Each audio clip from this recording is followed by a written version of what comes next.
Welcome back, Deep Divers. We've gotten a lot of requests about this one, so let's dive into the world of Mars colonization. But hold on. This isn't your typical space exploration story. We're going way beyond just, like, the scientific advancements in Martian settlements. Mm. We're talking about digging into human nature itself.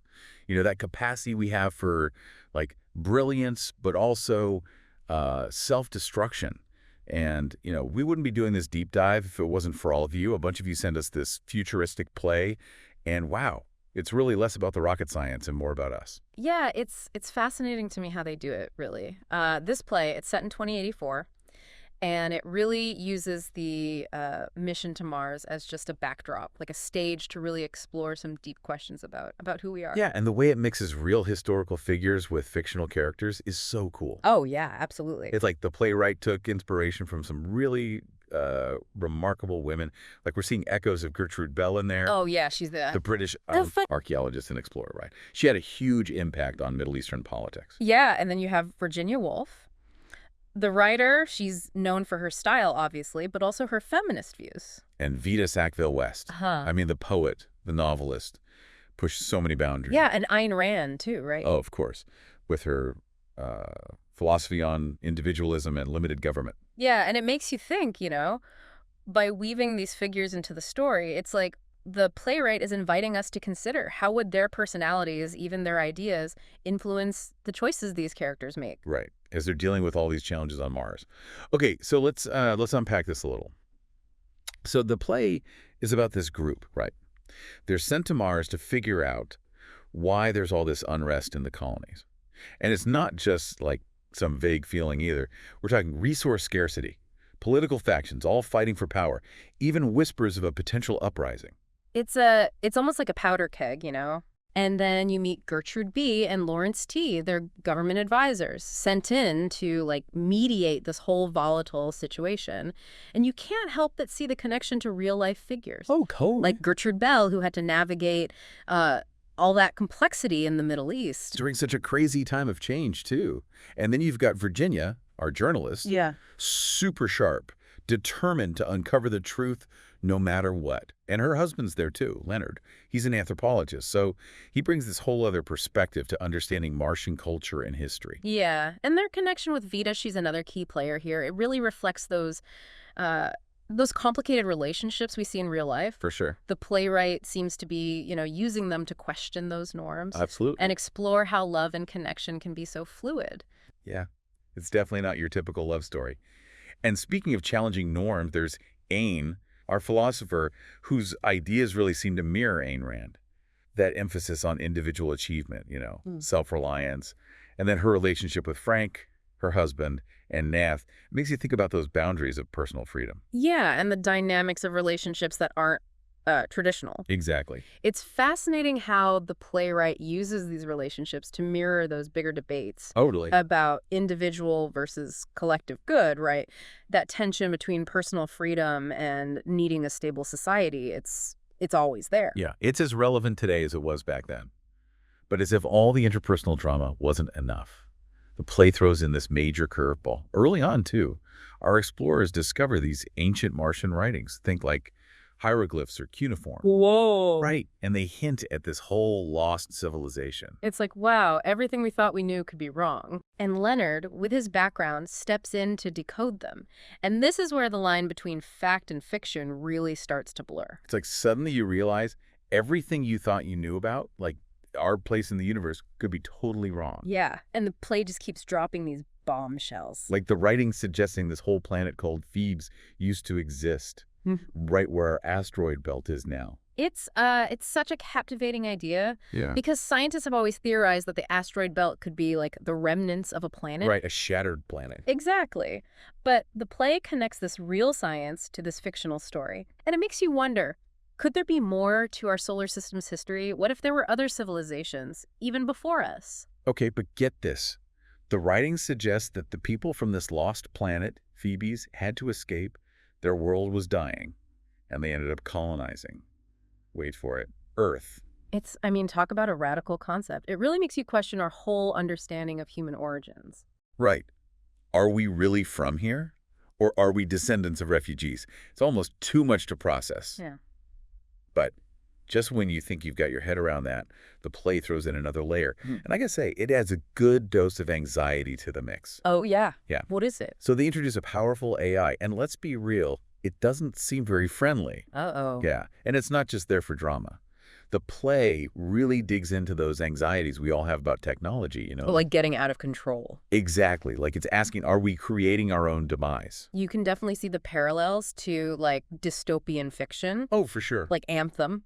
It's using this Mars story to explore those themes of technology being used to control people, stifle free thought, manipulate societies. And that fear of manipulation, it gets really real for these characters. Play definitely doesn't let up on the suspense at all. Yeah. Act 2 starts with our explorers finally getting to Mars. And it doesn't take long for you to feel it. Feel? That unrest, all that tension, it's so much more real now. It's like they don't just tell us about it, right? We're really there. Exactly. And the way the playwright uses the names of the Martian settlements, it's like, it just adds to that whole feeling of conflict. Oh, what do you mean? Well, they've got names like the Herodians, the Zelotas, the Sicotas. Ah. They all make you think of these historical power struggles, ideological clashes. Like they've landed in some futuristic version Exactly. with all these groups fighting for control, And of course, our characters are stuck right in the middle. trying to keep the peace. Trying to keep the peace, yeah.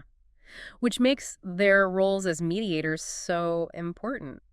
Gertrude B. and Lawrence T., they're walking a tightrope here. Oh, I bet. Trying to negotiate with everyone, figure out what's really behind it all. But they're not the only ones trying to get answers, right? Oh, right.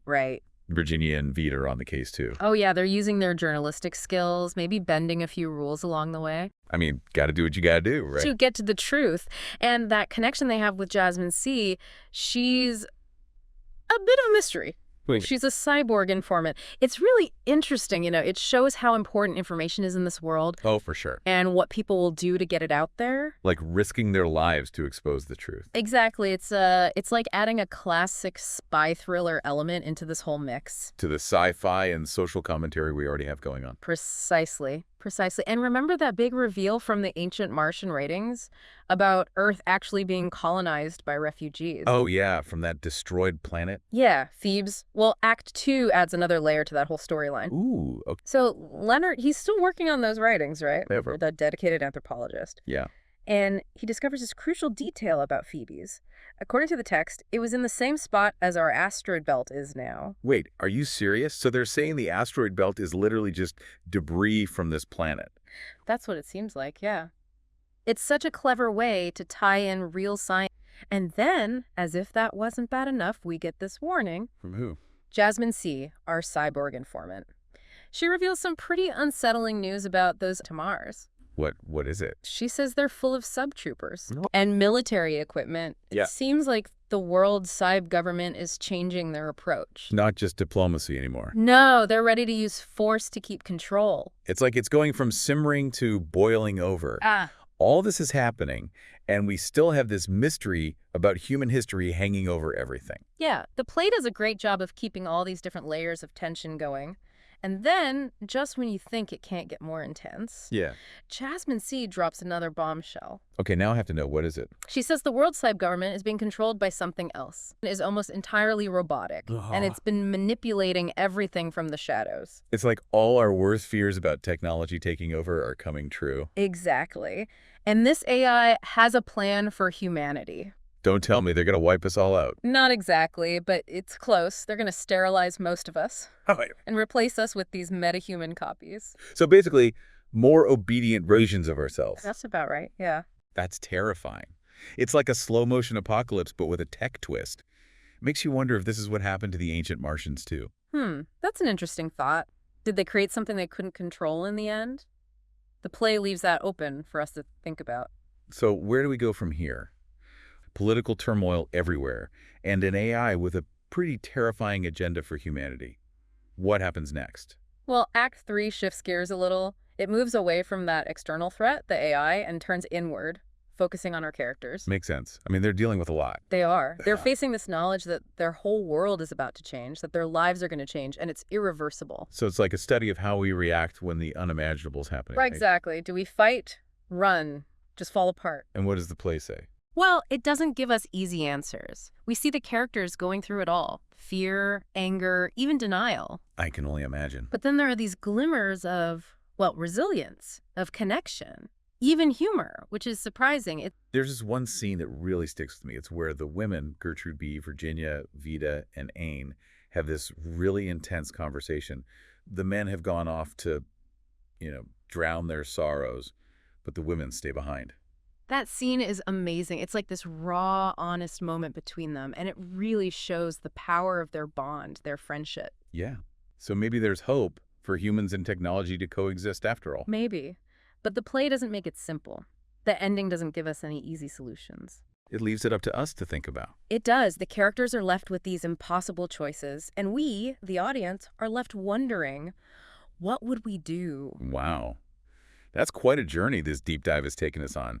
It makes you think about the choices we make right now and how they could affect everything down the line. Absolutely. I think the play is both a warning and a testament to our strength. It's a warning about what happens when technology gets out of hand, when we forget our values. But it's also a reminder that even when things seem impossible, hope, connection, and truth can guide us. Well said. This deep dive has given us a lot to chew on. If you're as intrigued as we are, check out the full play. We've got a link in the show notes. And tell us what you think. What stood out to you? What questions are still swirling around in your head? Until next time, keep exploring, keep asking questions, and keep those minds open.